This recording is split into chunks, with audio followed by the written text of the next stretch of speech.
The ticking of the clock is like a hammer inside my head. It's past 2 a.m. I was right. We're in too deep. This is bad. Real bad. What's going on here? They jellified someone? On hearing the familiar word jellified, I reflexively look at the bunch of bananas placed next to the computer. They're experimenting on people. Kurisu doesn't even avert her eyes from the gruesome image. And this means they've created a time machine, doesn't it? Even if it's not perfect. Huh? This New York Times article is from 1921. 90 years ago. Look. The jellified corpse of a man. She's pointing to his shoulder, which has writing on it. Perhaps it was printed on his clothes. It's fused onto the jellified body, but you can somehow manage to read it. CERN. As if they wanted to claim their work. So, CERN used the LHC to send someone back to 1921? Looks like they failed to keep him alive, though. Is this the only report? No, there's more. Looks like 14 people in total. More jellymen? That means more jellified people. More victims of human experimentation. I'm awfully thirsty. I take a cold Dr. P out of the fridge and wet my throat. Show me the others. Jellyman's Report 9. Subject, Dan Straysky, age 26, Canadian. Z Program 4, date of experiment 2004, 6th of September, time 2:10 p.m. Results, error, human is dead, mismatch. The newspaper clipping, I think it's in French, I can't read it. You can read the date though, January 31st, 2001. The location is Pau, France, I guess. 2001, that's fairly recent. A pretty big difference from James McCarthy, who jumped nearly 90 years back to 1921. Daru calls up a machine translation, giving us the following. January 31, 2001. Collapsed male corpse discovered in forest outside Pau, France. Its left foot was fused to a tree trunk, and the body had jellified. Jellyman's Report 8. Subject, Linda Hill. Age, 25. English. Z Program 4. Date of experiment, 2004, February 15. Time, 1:45 p.m. Result, error. Human is dead. Mismatch. October 2nd, 1972. The jellified body of a woman was discovered on the streets of Dharmapuri in Tamil Nadu, India. There were signs that the body had been run over by a car. Jellyman's Report 7. Subject, Michael Lang. Age, 33. German. Z Program 4.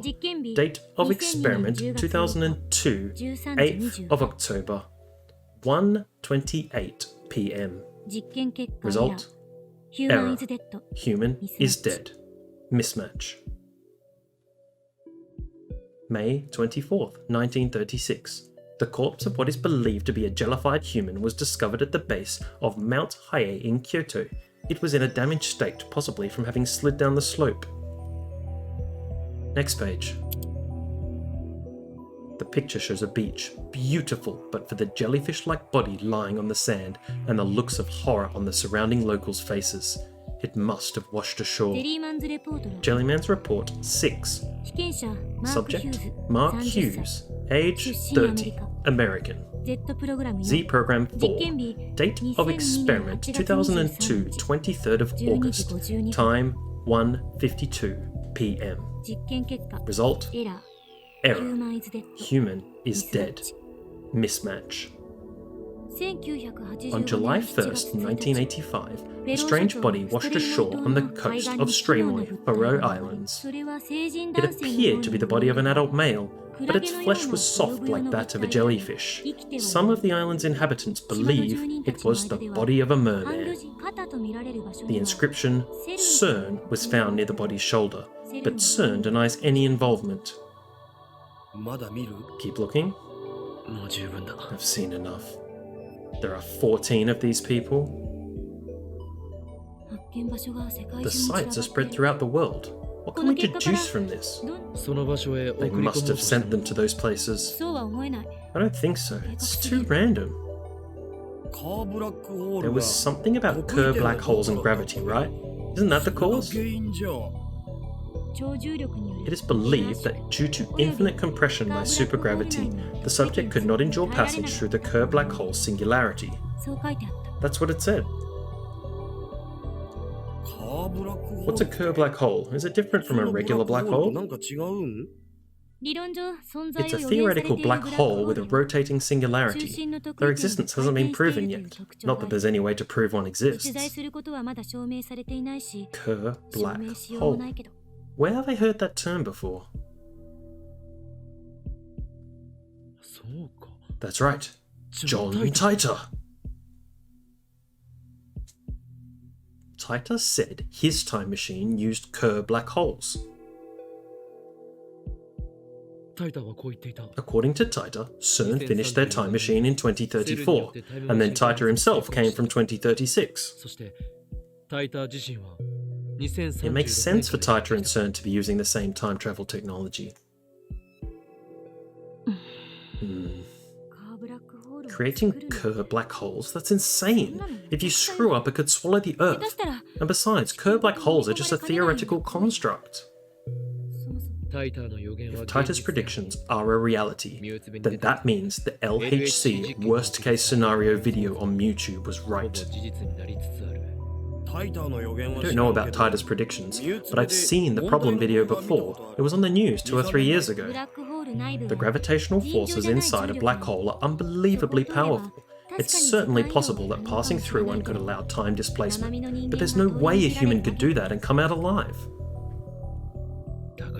That must be how these people got jellified. It wouldn't just jellify you, it would tear you apart particle from particle. That's what a black hole does.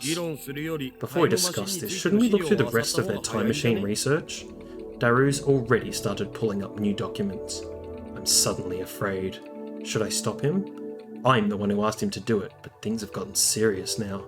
But at the same time, irresistible curiosity is welling up inside me.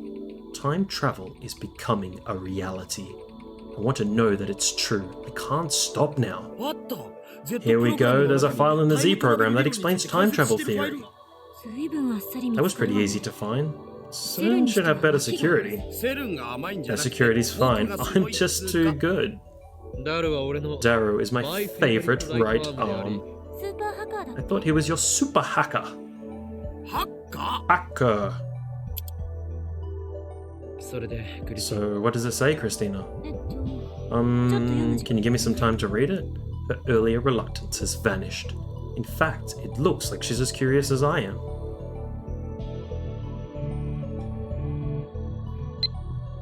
Have you bought Phantasm's debut single, Nya? It's the theme song for Rainet Kakaru, so it's really popular. Faris bought 5 copies, Nya. It's my duty as a Rainetter. Anyway, there's an important secret hidden in Phantasm's songs. The key to unlocking it is... Whoops, the bell's ringing, Nya. Looks like someone's here, better see who it is. It's from Faris. Should I reply? I'm aware. They are said to contain directions to the sanctuary, as well as prophecies regarding the end of the world. Isn't that right? There, that should do it.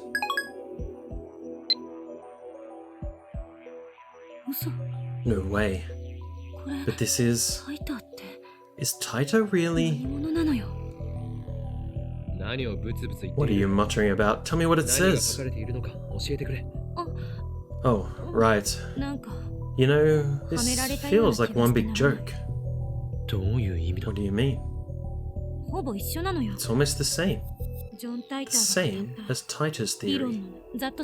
Basically, The LHC smashes protons together at 99.9999991%, the speed of light. By doing so, they compress a mass of 10 negative 24 kilograms into an extremely tiny space of 10 negative 9 meters. Japanese, please. 3 lines max. A small mass thrust into a narrow space with great force. That explanation's too vague. That explanation's too erotic. Huh? What part of it is erotic?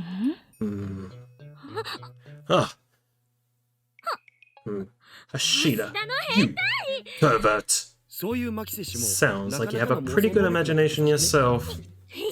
I'm not like you. Her blushing cheeks make her denial less than effective.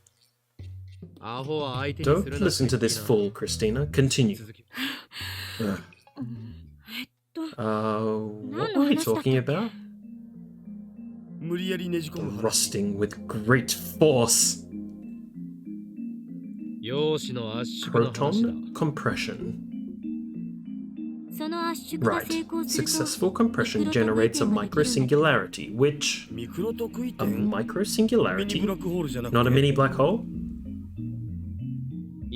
Same thing, essentially. A singularity is the core of a black hole. This process generates a black hole with 2 microsingularities. A black hole with 2 cores? Like a cowlick with 2 hairs? No, I don't think that's it. Explain with cute girls. Fine. Say there are 2 cute girls, Mick-chan and Crow-chan. Sisters are moe.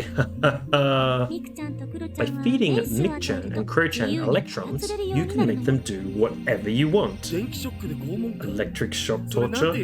There's some sort of eroge. So you force them to rotate at an extremely high velocity. And then, theoretically, Mick-chan and Crow-chan transform into magical girl ring singularity. Cue stop transformation scene. Got it. Well, it looks like these 2 have found a common wavelength. The resulting black hole exhibits what's called the Kerr effect. What are Kerr black holes anyway? You said they spin, but what does that mean?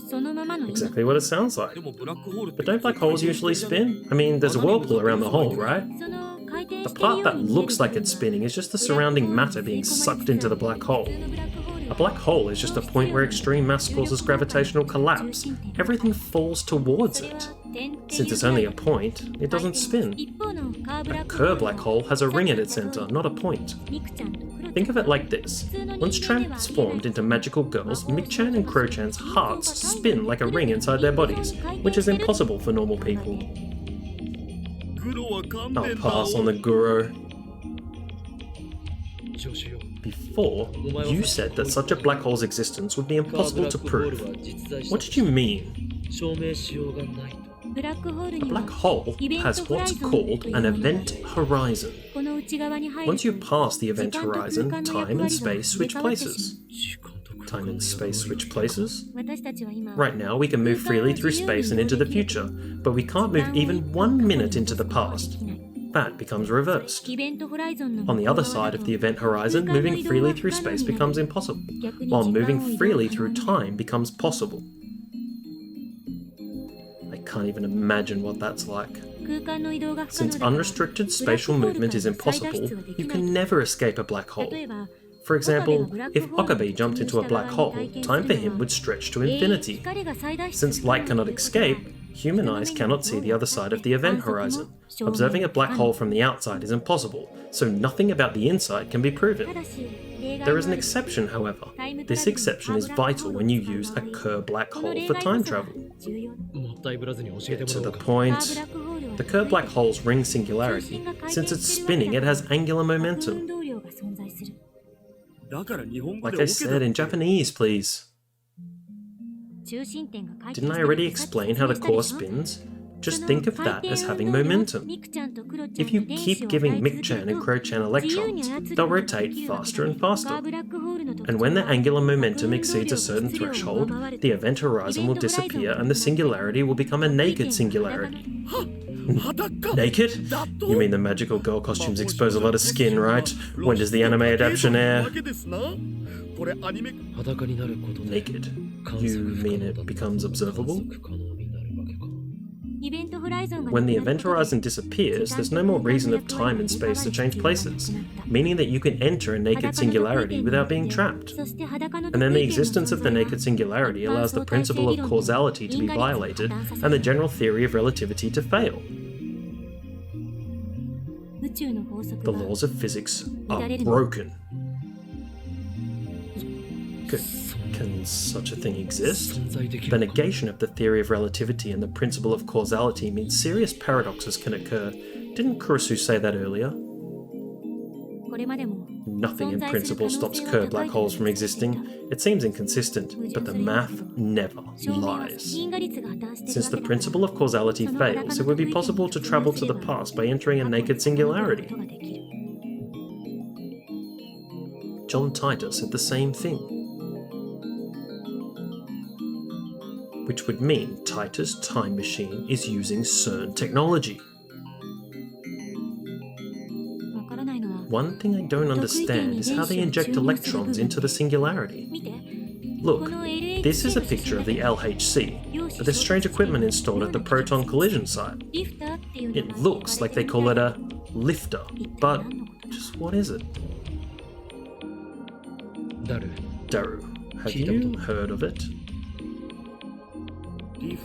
Lifter? I think I saw that in the Z program files. Wanna Google it?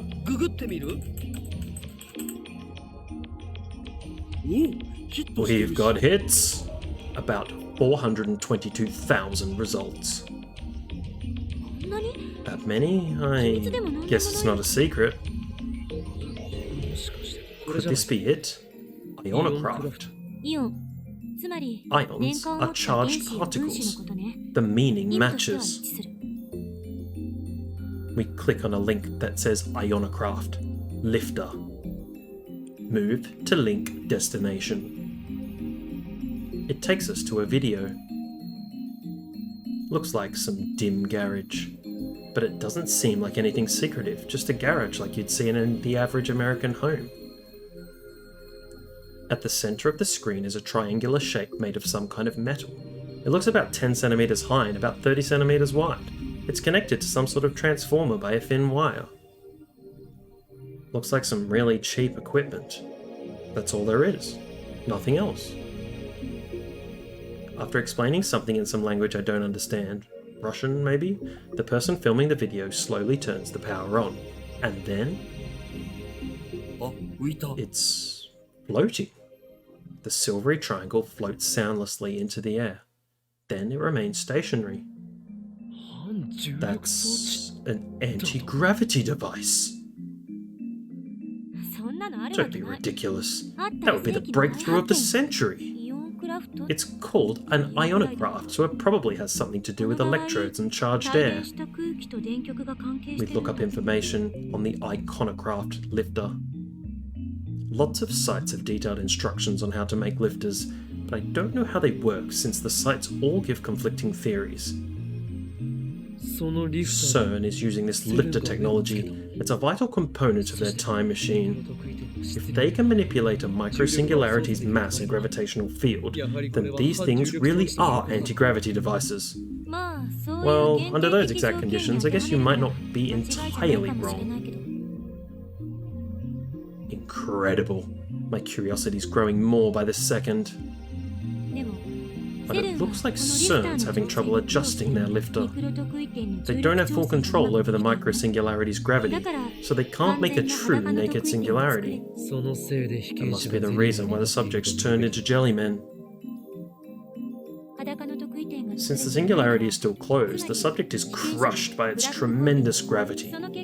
As a result, substances become fractalized. Let's go with a hypothesis, of course. There's no way to be sure that it's right. It might take months to prove. So CERN's lifter is still incomplete. If Taita is telling the truth, then CERN won't complete their time machine for another 24 years. If we can complete the phone wave, name subject to change, first, then we'll have outwitted CERN. We don't have half the equipment or funding CERN does. What makes you think you can solve a problem that they can't? This isn't that simple. CERN still hasn't figured out how to set the subject's destination in time or space. That should be evident by how scattered the Jellymen discoveries were. We don't even know if this is all of them. There could be Jellymen buried underground or floating in space. Actually, I'm almost certain there are. There's no point travelling through time if you end up in tens of thousands of kilometres away from Earth. That's not practical at all. Taita said he had a variable gravity lock system. He can use that to lock onto the Earth's gravity and ensure he arrives somewhere on the planet's surface. Taita's explanation on that point was vague. He mentioned having such a device, but he didn't explain how it works.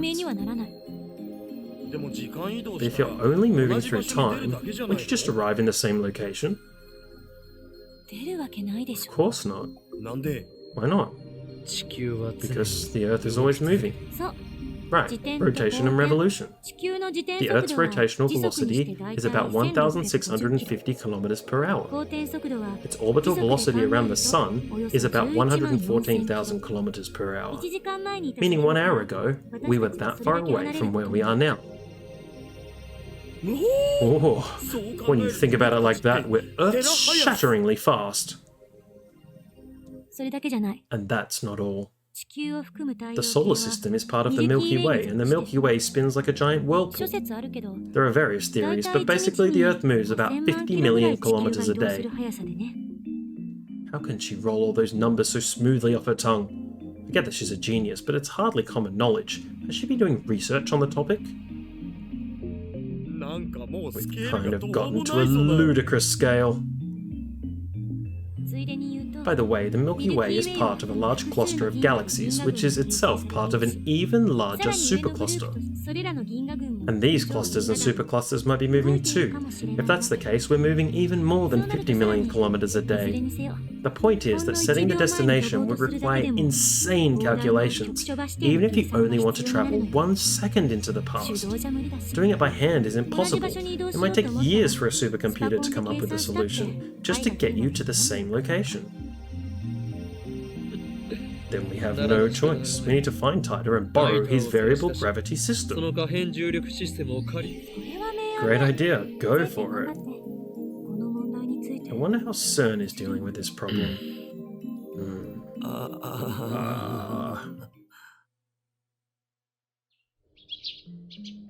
Dawn breaks. We stayed up all night again. Kurisu is the only one that can read CERN's documents. Daru and I could opt to use translation software, but that'd be nowhere near as efficient as she is. While it's not exactly what I had in mind when I said I wanted to borrow her knowledge, it just goes to show that I was right to make her a lab mem. Daru is fast asleep on the sofa.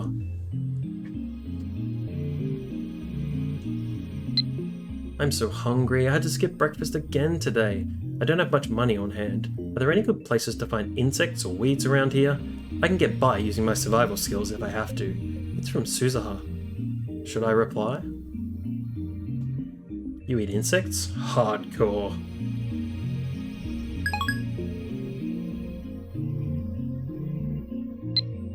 If you cook them right, they can taste surprisingly good. Suzuha again. She must have some time on her hands.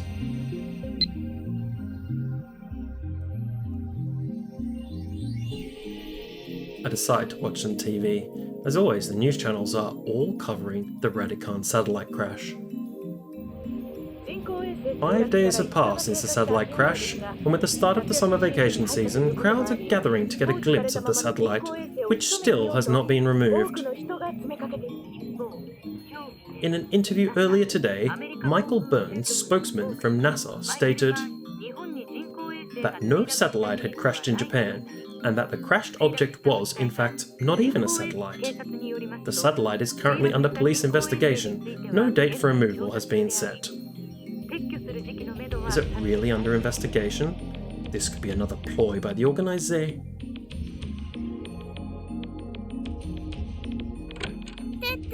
Tutaru! Good morning! Oh wait, should I say good afternoon?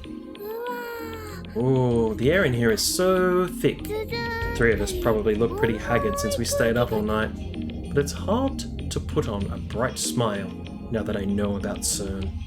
Mayuri's appearance makes Daru get up with a grimace. Kurisu also finally moves away from the computer and, after taking off her lab coat, left the lab muttering, "I'm gonna go get some coffee." But she wasn't gone long. There aren't any cafes or convenience stores around here, so she must have used a nearby vending machine. Since all lab mems are present and accounted for, this is the perfect opportunity to hold another round table conference. Roundabout confluence? What's that? A meeting of lab mems. Have you ever done that before? Do you even have a round table?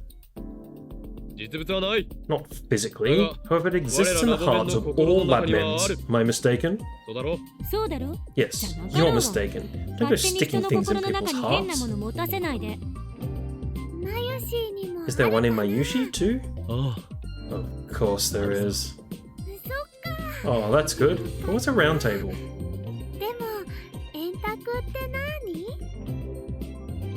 And why a round table? You King Arthur? I'm only a temporary lab mem anyway. These people whine about every little thing. Anyway, it's a round table conference. Mayuri wasn't here last night, so first let's explain the situation to her. I tell Mayuri about everything we discovered in her absence. About how CERN is making a time machine, about jellymen, about how Men in Black might be coming to erase us for what we know. I told you, you shouldn't do bad things. Bad, you say? We are bad? Absurd.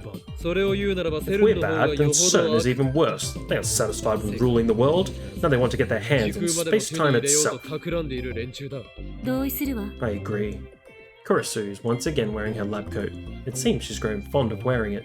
As well she should. What CERN is doing is unforgivable. They're traitors to humanity, to society, and to science. I guess.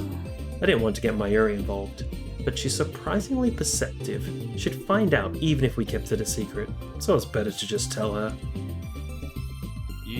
Anyway, Ragnarok can no longer be averted. The final battle with CERN is near. A large part of me is still afraid, but we've come too far to turn back now.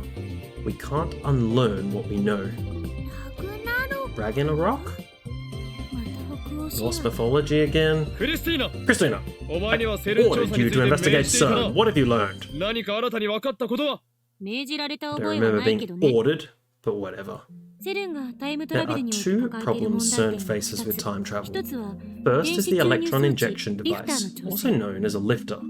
Unless they get it to function properly, they can't make the Kerr black hole singularities naked.